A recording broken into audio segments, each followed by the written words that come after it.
우리의 신앙생활이라는 것은 어떤 특별한 감동이나 극적인 체험이나 열정이 아닙니다. 신앙생활은 그냥 사는 것이다 라고 볼 수가 있습니다. 그래서 우리의 신앙이라는 것을 인내라고 말씀을 하고 있는 것입니다. 인내란 고생을 참는 것이 아닙니다. 단지 미래에 대한 약속을 하나 바라보고 눈에 보이는 뚜렷한 흔적이 없이 하루하루 살아야 하기 때문에 우리의 신앙의 삶을 인내다라고 말씀을 하고 있는 것입니다. 신앙인들이 힘들어하는 것이 바로 이런 이유 때문이다라고 볼 수가 있는데, 마라톤을 하는데 길가에 사람들이 늘어서서 태극기를 흔들며 환호를 하고 TV의 방송으로 달리는 모습을 중계하는 사람이 있고, 또 아무도 지켜봐주지 않고 환호해주고 칭찬하는 사람이 없이 오직 홀로 달리는 사람하고 비교를 한다면 누가 더 잘 달릴 수가 있겠는가라는 것이죠. 당연히 많은 사람이 환호해주는 가운데 달리는 사람이라고 할 수가 있습니다. 많은 사람이 환호하는 가운데 비록 고생은 하지만 내가 달리는 것에 대해서 힘이 나고 자부심을 생기고 또 보람이 있을 것입니다. 그러나 아무도 환호해 주신 사람이 없다면 홀로 외로운 싸움을 싸워야 되는 것이고, 끊임없이 달려야 하는 어떤 의미와 보람과 자부심을 주위 사람들을 통해서 얻는 것이 아니라 자기 안에서 얻어야 하기 때문에 그것은 힘든 싸움이다 라고 볼 수가 있습니다. 신앙생활은 바로 그와 같은 것입니다. 신앙생활은 많은 사람이 환호하는 가운데 달리는 것이 아닌 것입니다. 칭찬이 있고 자신의 신앙생활하는 보람을 환경 속에서 느낄 수 있는 것이 아니다라는 사실을 우리가 기억해야 됩니다. 박수를 받으면서 환호성을 들으면서 가는 길이 아니라 박수도 없고 또 환호도 없이 그냥 외롭게 하루하루 가는 것입니다. 그래서 우리의 신앙을 인내라고 말씀을 하고 있는 것입니다. 그래서 이것을 견디지 못하는 사람들이 환호가 있고 박수가 있고 칭찬이 있고 보람이 있는 그 신앙의 길을 찾아서 떠나는 것입니다. 하지만 신앙인은 다만 마지막의 결승점을 바라보면서 달리는 것입니다. 주위의 환호와 박수와 칭찬에 힘입어 달리는 것이 아니라 마지막 결승점이 나를 끌어당기기 때문에 그저 그냥 묵묵히 달리는 것입니다. 이것이 신앙생활인 것입니다. 히브리서 12장 1, 2절을 보면 믿음의 선진들에 대해서 이렇게 말씀을 하고 있습니다. 이러므로 우리에게 구름같이 허다한 증인들이 있으니 모든 무거운 것과 얽매이기 쉬운 죄를 벗어버리고 인내로써 우리 앞에 당한 경주를 하며 믿음의 주요 또 온전하게 하시는 이인 예수를 바라보자.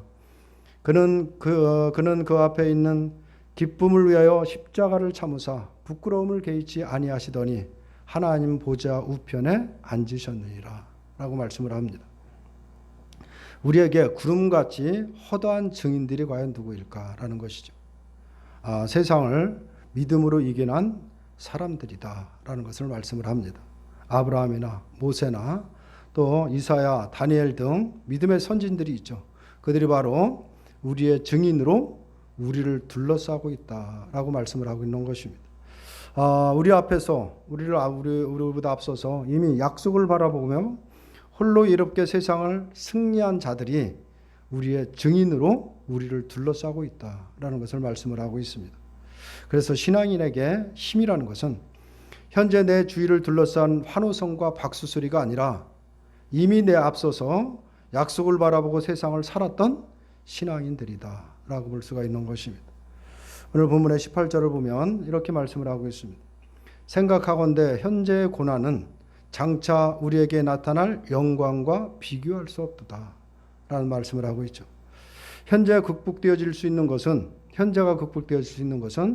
장차 나타날 영광이 무엇인지를 알기 때문에 우리의 어떤 고난도 우리가 넉넉하게 감당할 수 있다라는 것을 말씀하고 있는 것입니다.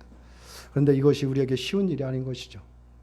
말씀드린 대로 우리에게는 사람들의 환호성과 박수 소리를 들으면서 달리고 싶은 욕망이 있기 때문에 그런 것입니다. 아무리 하늘나라에서 영광이 크고 칭찬을 듣는다라고 해도 역시 매력이 있는 것이 뭐냐? 현재 달리면서 환호성과 박수를 받는 것으로 여기는 것입니다. 그렇기 때문에 사람들의 환호와 박수가 없는 길을 가지 않으려고 하게 될 수밖에 없는 것입니다. 그러나 과연 예수님은 어떠한 삶을 사셨는가 우리가 생각을 해봐야 됩니다. 메시아로서 사람들의 박수와 환호를 받으면서 십자가를 졌느냐라는 것이죠. 물론 예수님이 예루살렘에 입성할 때는 많은 사람들의 환호와 박수를 받으면서 예루살렘에 입성을 했습니다. 그러나 그 박수와 환호는 십자가를 지는 예수님에 대한 환호가 아니라 자기들의 삶을 풍족하게 해줄 메시아에 대한 환호였다라는 것을 알 수가 있습니다. 힘이 있는 자, 능력이 있는 자, 바로 기적을 일으키는 자에 대한 환호였던 것입니다. 그런데 예수님이 십자가에 달리게 되자 그 환호는 오히려 비난과 욕설로 바뀌어서 예수님에게 쏟아졌습니다. 예수님은 무엇 때문에 환호와 박수의 길을 마다하지 않고 가셨는가를 생각해야 됩니다. 그것은 환호와 박수를 바라보고 사신 것이 아니라 하늘의 즐거움을 바라보고 사셨기 때문이다라고 볼 수가 있습니다. 그래서 비난과 욕설 속에서도 십자가를 참으셨다라는 것이 히브리서에서 말씀을 하고 있는 것입니다. 이것이 우리의 삶이었다고 한다면 과연 우리는 견뎌낼 수가 있느냐라는 것이죠. 그러나 이 길을 가신 분이 주님이고 이 삶을 사셨던 분이 주님의 삶이기 때문에 성도의 삶도 이 원칙에서 벗어날 수가 없다라는 사실을 기억해야 되는 것입니다. 성도의 삶은 하나님의 선물인 것입니다. 하나님의 선물로 주어진 삶이기 때문에 삶의 내용물은 우리가 채우는 것이 아닌 것입니다. 우리의 모든 삶의 내용도 하나님이 채우신다라는 것이 성경의 약속인 것입니다. 다시 말하면 예수님을 따라가는 삶의 모습을 우리 멋대로 끄집어낼 수 없다라는 사실을 말씀을 하고 있는 것입니다. 오직 성경에 나타난 예수님의 삶의 기준과 원칙이 우리에게 적용되어야 하고 바로 영향을 줘야 되는 것은 분명하고 그것이 우리의 삶의 실천이 되어질 때 바로 예수님을 따라간다라고 말할 수가 있는 것입니다. 이렇게 예수님의 삶이 기준이 되어서 우리에게 적용될 때 그것을 가지고 성경은 고난이다라고 말씀을 하고 있습니다. 본문에서는 그것을 현재의 고난이라고 말하고 있는데 과거에 있었던 고난도 아니고 미래에 있을 고난도 아니고 바로 지금 내가 숨쉬고 있는 현재의 고난을 의미합니다. 그렇다면 우리가 분명히 짚고 넘어가야 될 것은 지금 나의 현재의 고난은 무엇이냐라는 것이죠. 무엇을 두고 하는 말씀인가라는 것입니다. 지금 나에게 있는 현재의 고난이 무엇인지를 우리가 모르고 오늘 본문의 18절의 말씀은 우리에게 아무런 의미가 없는 말씀이 되고 마는 것입니다. 다만 장차 우리에게 고난이 올 때 나중에 있을 영광을 바라보고 그것을 생각하고 이겨보자라는 어떤 권면에 지나지 않게 되는 것입니다. 하지만 본문은 나중의 고난을 미리 대비하는 말씀이 아닌 것입니다. 현재의 고난이라는 것을 분명히 말씀을 하고 있습니다. 오늘의 고난을 말하고 있는 것입니다. 그런데 지금 내가 어떤 고난을 받고 있는지를 정말 우리가 이해하지 못하고 깨닫지 못한다고 한다면 이 본문은 우리에게 아무런 의미가 없어진다라고 볼 수밖에 없습니다. 또 과거의 고난을 당할 때 우리가 천국을 생각하면서 이겼던 옛 시절을 생각하면서 추억에 잠기라는 어떤 그런 말씀도 아닌 것입니다. 옛날에는 믿음이 좋았는데 지금은 옛날 믿음이 없다라고 하면서 희상에 잠기라는 그런 말씀이 아닌 것입니다. 과거와 미래를 전혀 떠나버리는 오직 현재의 고난이라고 지금 말씀하고 있다는 것을 우리가 주목해야 되는 것입니다. 그래서 현재의 고난은 오늘 나의 삶에 예수님의 삶의 원칙과 기준이 적용되어 살아가는 것을 의미하고 있는 것입니다. 그렇다면 예수님의 삶의 원칙은 무엇이냐라는 것이죠. 이 부분을 우리가 생각해야 되는 것입니다. 그것은 예수님의 공생에 가장 먼저 있었던 사건을 우리가 생각해 보면 알게 됩니다. 예수님의 삶의 원칙이 무엇인가를 잘 나타난 것이 공생의 처음에 시작하면서 바로 광야에서 성령의 이끌림을 받아서 마귀에게 시험을 받은 내용이다라고 볼 수가 있습니다. 예수님은 광야에서 세 가지 유혹을 받게 됩니다. 그 유혹들은 하나같이 세상의 기존의 세력에 대해서 조화와 균형을 이루라는 것입니다. 세상과 타협하면서 살아가라 라는 것이 마귀에게 유혹을 받은 내용이다라고 볼 수가 있죠. 세상의 세력과 단절이 아니라 함께 질서를 이루어 갈 것을 바로 요구하는 유혹이었다라고 볼 수가 있는데, 마귀와 예수님에게 한 요구는 우리의 질서에 맞게 처신하라라는 것이다 라고 볼 수가 있는 것입니다. 마귀가 요구한 질서는 딱 세 가지로 나타나는데, 첫 번째는 뭐냐? 우리가 잘 알고 있는 것이죠. 돌을 가지고 바로 떡을 만들어 보라는 거죠. 떡이 되게 하라는 것입니다. 바로 첫 번째 요구는 떡이었던 것입니다. 다시 말하면 경제적인 문제다라고 볼 수가 있는 것이죠. 마귀의 지배 아래 있는 세상의 질서와 체제는 어떤 거냐? 떡을 위해서 사는 것입니다. 내 배분을 위해서 살아가는 것입니다. 배불러야 살 수가 있고 배부르기 위해서 떡이 있어야 한다라는 것이죠. 이것이 바로 세상의 경제 체제다라는 것을 말하고 있는 것입니다. 그런데 예수님은 이 유혹에 대해서 뭐라고 말씀하셨냐면, 사람이 떡으로만 살 것이 아니요 하나님의 입으로 나오는 모든 말씀으로 살 것이라 라는 말씀으로 그 유혹을 이기시죠. 다시 말하면 예수님의 삶의 원리라는 것은 뭐냐면 떡이 아니라 말씀이다 라는 것을 말씀하고 있는 것입니다. 떡이 있어야 살 수 있다는 질서로 살아가는 세상에 떡이 아니라 말씀으로 산다는 전혀 다른 질서를 말씀하셨기 때문에 결국 그것은 고난을 받게 된 것입니다. 두 번째 유혹은 뭐냐? 성전 꼭대기에서 뛰어내려도 천사들이 지켜줘서 다치지 않는다는 그 유혹을 했던 것입니다. 예수님은 이 유혹에 대해서 주 너희 하나님을 시험하지 말라라는 말씀을 하십니다. 두 번째 유혹은 하나님을 세상에서 기적과 환경을 통해서 확인하는 것입니다. 세상에 가지고 있는 신에 대한 상식이라는 것은 무엇을 말하고 있느냐면, 신은 우리를 지키시고 돌보신다라는 것입니다. 나에게 어떤 일이 일어난다고 하더라도 내가 섬기는 신은 그 모든 것을 해결해 준다라고 생각을 하는 것입니다. 그래서 하나님을 믿는 사람들이 하나님에 대해서 확인하고자 할 때 바로 모든 기준을 자기에게 두는 것입니다. 그래서 자기에게 일어난 모든 일을 해결해 주고 높은 데서 떨어진다라고 할지라도 다치지 않는 기적과 같은 일들을 통해서 하나님을 확인하려고 하는 것입니다. 이것이 바로 하나님을 시험하는 것이다 라는 것을 말씀을 하고 있습니다. 하나님은 그냥 믿는 것이지 나에게 발생한 여러 가지 일들을 통해서 확인하고 믿는 것이 아닌 것입니다. 설사 내가 했던 사업이 망한다라고 할지라도, 아니면 사고가 나가서 내가 죽는다라고 할지라도 그냥 믿는 것입니다. 이것이 바로 예수님의 삶이었던 것입니다. 그래서 십자가에서 죽으시면서 내가 과연 하나님의 아들이 맞는가라는 의문을 가지지 않았습니다. 오로지 하나님의 뜻이기에 그냥 순종했던 그 모습이 예수님의 삶의 원칙이었다라는 것을 볼 수가 있는 것입니다.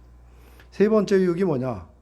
천하 만국과 영광을 보여주면서 나에게 경배하면 이 모든 것을 내게 주겠다는 유혹인 것입니다.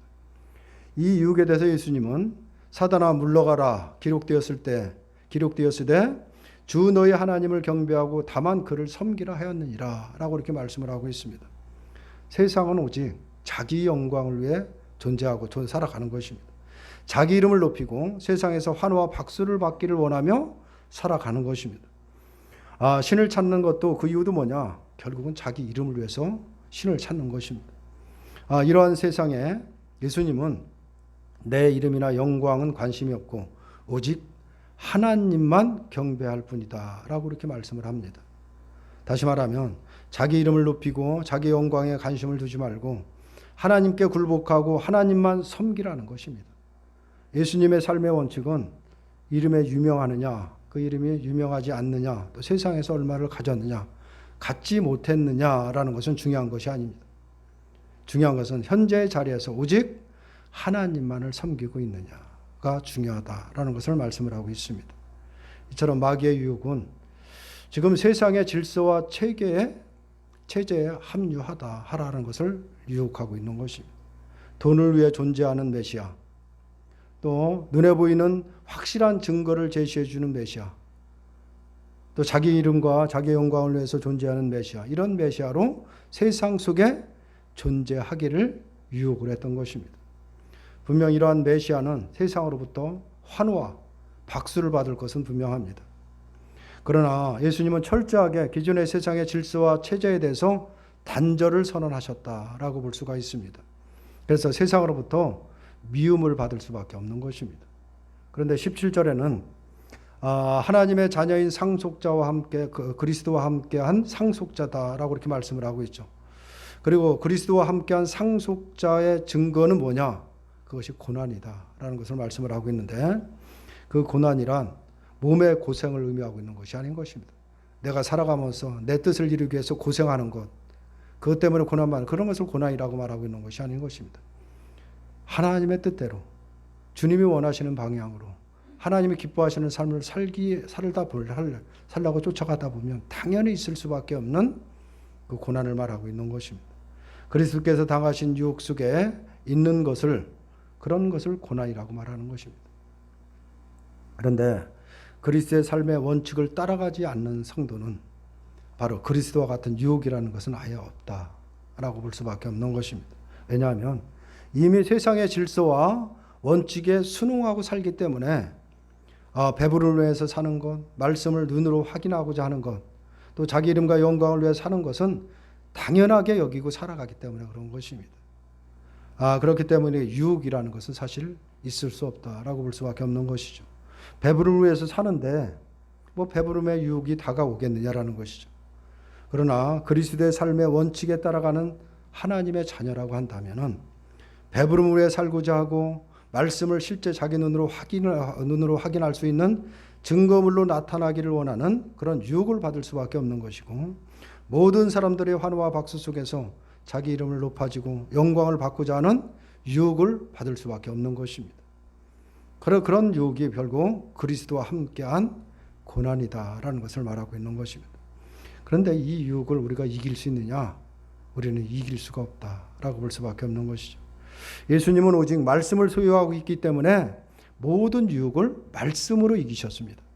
따라서 우리에게 유혹이 있다고, 이런 유혹 가운데 있다고 한다면 예수님을 생각하고 우리를 둘러싸고 있는 허다한 증인들의 삶을 생각함으로써 유혹을 이기게 되는 것입니다. 내가 지금 배부른 것이 장차 나타날 영광과 비교할 수 없는 것이 아닌가. 그런데 내가 내 배부름을 위해서 살 수 있는가, 이런 생각하는 자체, 그 자체가 이미 고난의 삶을 살고 있다라고 볼 수가 있습니다. 우리에게 이런 현재의 고난이 있는지를 한번 살펴봐야 되는 것입니다. 이런 고난이 없다라고 한다면 바로 그리스도와 함께한 상속자라고 하기가 곤란할 수밖에 없다라는 것입니다.